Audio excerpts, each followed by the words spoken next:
What is going on, guys? Welcome back to Mixed Martial Arts, and I have another video for you guys on my predictions for the upcoming fights.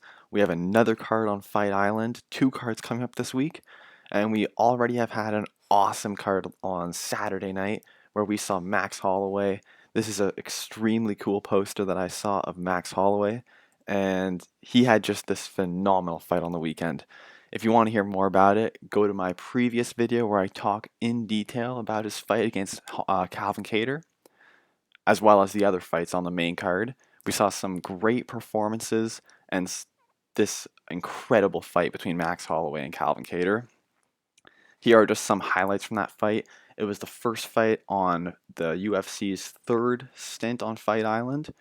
Now they're continuing their third stint on Fight Island with these two cards coming up this week that I'm going to be getting into in more detail.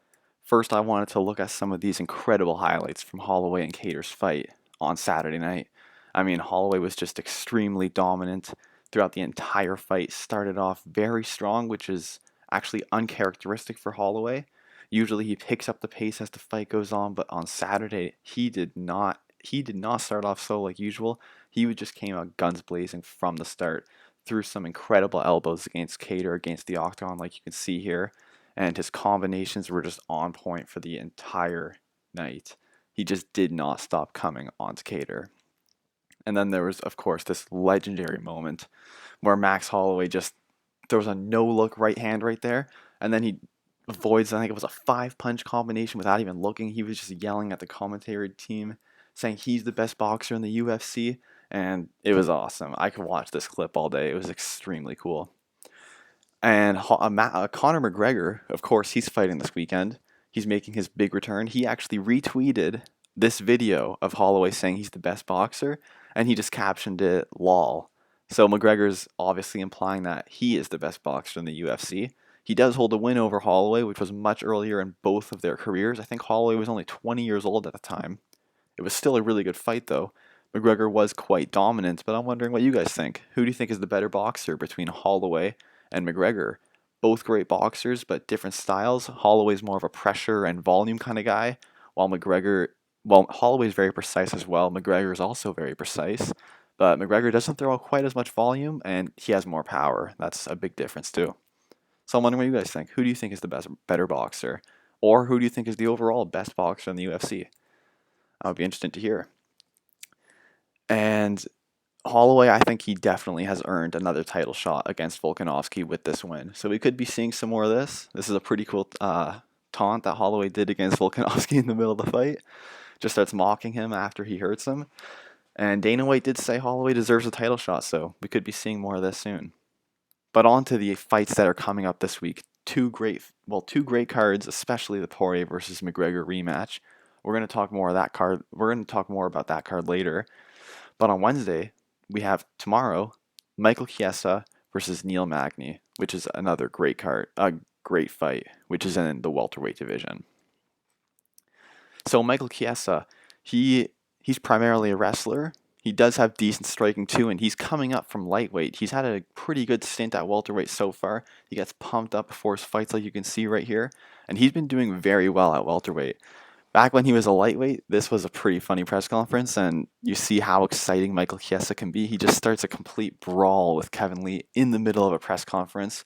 There were a few punches thrown there, and it got pretty heated between them, but it was exciting. So that was a cool press conference, and that just shows how exciting Michael Chiesa can be to hype up his fights. And this is a little highlight from Chiesa showing how great his wrestling is. He is primarily a wrestler, and he has phenomenal takedowns, and his submissions are very, very tricky to defend. He's got some good submission wins since his move up to welterweight, and he's been doing great in the welterweight weight class. I'm excited to see how he's going to look in this fight, and as he continues progressing in the welterweight division. He does have decent striking, but it isn't excellent. And you can see here this is when he was still lightweight, he was depleting himself to make this weight class. But you can see Anthony Pettis hurting him, and Pettis has great striking. So this isn't to say Chiesa doesn't have good striking, but I do think Neil Magny has the advantage on the feet. So Chiesa has to be careful on the feet, try to get Neil Magny down and get a good submission. Because like I said, his jiu-jitsu is phenomenal. He has some great submissions.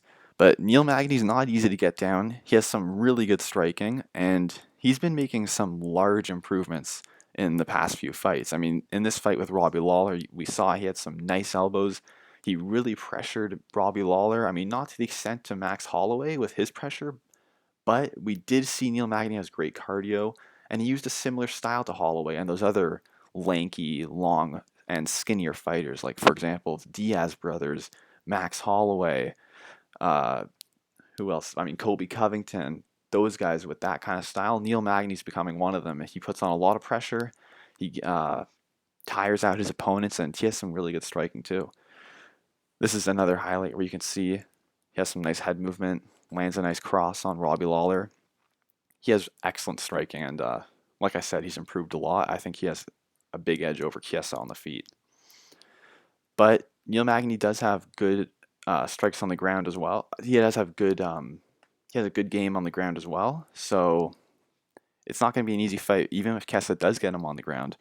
Although I give a large edge to Chiesa on the ground, and I think Magny has a big advantage on the feet. So my pick for this fight is that Neil Magny will get the win. I think he's going to be able to defend Chiesa's takedowns, keep the fight on the feet where he has the advantage, and I just see Neil Magny picking Michael Chiesa apart on the feet. What do you guys think, and who do you think is going to win the fight? Let me know in the comments, and I'm curious to know what you think. I'm definitely excited to see the fight, though, and I'm looking forward to seeing how it's going to play out, because, of course, Chiesa can get him on the ground and really make a big difference in the fight. I think the difference maker in this fight, though, is Neil Magny's striking, his pressure and volume. I think over the course of 5 rounds, he can tire out Michael Chiesa, and I think he's going to get the win that way. Let me know what you guys think in the comments.